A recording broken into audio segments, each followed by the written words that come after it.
तो आज हम जो एनिमे एक्सप्लेन करने वाले हैं उसका मेन कैरेक्टर आपको काफी पसंद आने वाला है, इसलिए वीडियो को जरूर से पूरा देखना और वीडियो को काफी ध्यान से भी देखना, वरना हो सकता है आपको ये सीरीज समझ ही ना आए। तो बिना किसी देरी के वीडियो शुरू करते हैं। तो कहानी की शुरुआत होती है और हमें पता चलता है कि जो यंग बच्चे हैं उनके बीच में एक अजीब सी बीमारी फैल रही है, जिसकी वजह से सभी लोग ज्यादातर इंटरनेट पर ही रहने लगे हैं, जिससे उन्होंने बाहर निकलना बिल्कुल ही बंद कर दिया और हमेशा अपने इलेक्ट्रॉनिक डिवाइस में ही लगे रहते। और इस बीमारी को लोगों ने नाम दिया है इंटरनेट एडिक्शन। तो अब सभी बच्चों को वापस से ठीक करने के लिए और वापस से उन्हें सभी कामों में सक्षम बनाने के लिए लोगों ने एक एकेडमी बनाई है जिसका नाम है द इलाइट रिडक्शन एकेडमी।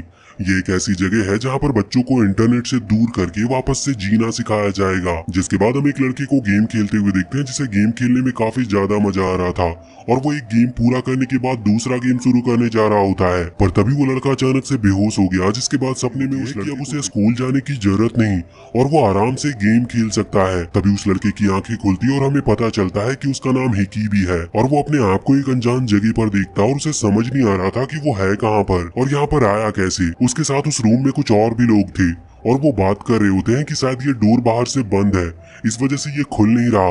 पर तभी हिकीबी काफी जोर से चिल्लाता है और कहता है कि क्या वो गेम वर्ल्ड में आ गया है। उसे ऐसा इस वजह से लग रहा था क्योंकि उस रूम में टोटल 4 लोग थे और वो डोर भी लॉक था। ज्यादातर हर गेम की शुरुआत ऐसे ही होती है। फिर वो उस दूसरे लड़के के पास जाता और उनसे पूछने लगता है कि क्या वो सभी सोल्जर्स हैं और क्या उन्हें ज़ॉम्बीज़ को मारना है या मॉन्स्टर्स को।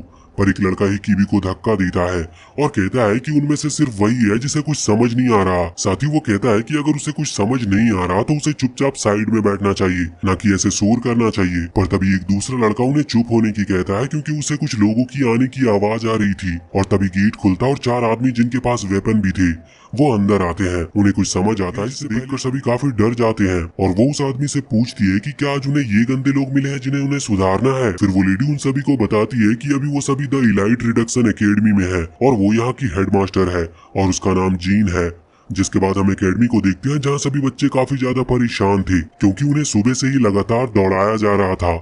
अब तो शाम हो चुकी थी, जिसकी वजह से एक लड़का आराम करने की कहता है और वो जमीन पर गिर गया था। पर वहाँ पर एक आदमी आता है जो उस लड़के को काफी बुरी तरह से मारता है और वो बाकियों से भी कहता है कि अगर उन्होंने भागने से मना किया तो उनके साथ भी यही होगा और साथ ही जो भी लास्ट आएगा उसे 5 लैप ज्यादा मारने होंगे। फिर हम एक लड़के को देखते हैं जो आराम से लेटा था और उसे ये सब काफी पसंद आ रहा था। फिर वो लड़का देखने लगता है कि अब की बार उनकी एकेडमी में कौन से नए बच्चे आए हैं। वहीं दूसरी तरफ उन चारों में से एक लड़का कहता है कि वो उन्हें ऐसे कैद करके नहीं रख सकते क्योंकि उसे वो कोई एकेडमी नहीं बल्कि वहाँ इंटरनेट एडिक्टेड वाले बच्चों को टॉर्चर किया जाता है। पर तभी उनमें से एक आदमी आगे आकर उस लड़के को काफी बुरी तरह से मारने लगता है। ये देखकर बाकी सभी लड़के काफी डर गए थे और जिन उस आदमी से मुंह पर ना मारने की कहती है क्योंकि उनके पेरेंट्स अगले महीने उनसे मिलने भी आएंगे। फिर उस लड़के को काफी बुरी तरीके से मारने के बाद वो आदमी बताता है कि वो उस एकेडमी का हेड इंस्ट्रक्टर है और उसका नाम सियान है। जिसके बाद बाकी तीनों लड़कों को वो लाइन में खड़े होने की कहता है और उन्हें बताता है कि इस जगह पर वो सिर्फ उनकी बात मानेंगे और उन्हें मना करने का कोई हक नहीं है। फिर हम वापस से उसी लड़के को देखते हैं जो हिकीबी के बारे में पढ़ रहा होता है और हमें पता चलता है कि हिकीबी को उसकी मदर ने इस एकेडमी में भेजा था और जब तक हिकीबी 18 साल तक नहीं होता तब तक वो यहीं रहेगा। सियान ये बात हिकीबी को भी बताता और वो ये सुनकर काफी हैरान था क्योंकि उसे यकीन नहीं हो रहा था कि उसकी मदर उसके साथ कुछ ऐसा कर सकती है। साथ ही उसके 18 साल के होने में अभी पूरा 1 साल था और इतना लंबा टाइम वो यहाँ पर कैसे बिता सकता है। फिर सियान उससे एक सवाल पूछता है, जवाब देने पर उसे मारने लगता है। जिसके बाद हिकीबी देखता है कि उन्हें उस जगह पर काफी बुरी तरह से रखा जा रहा था और लगातार उनके साथ मारपीट भी की जा रही थी।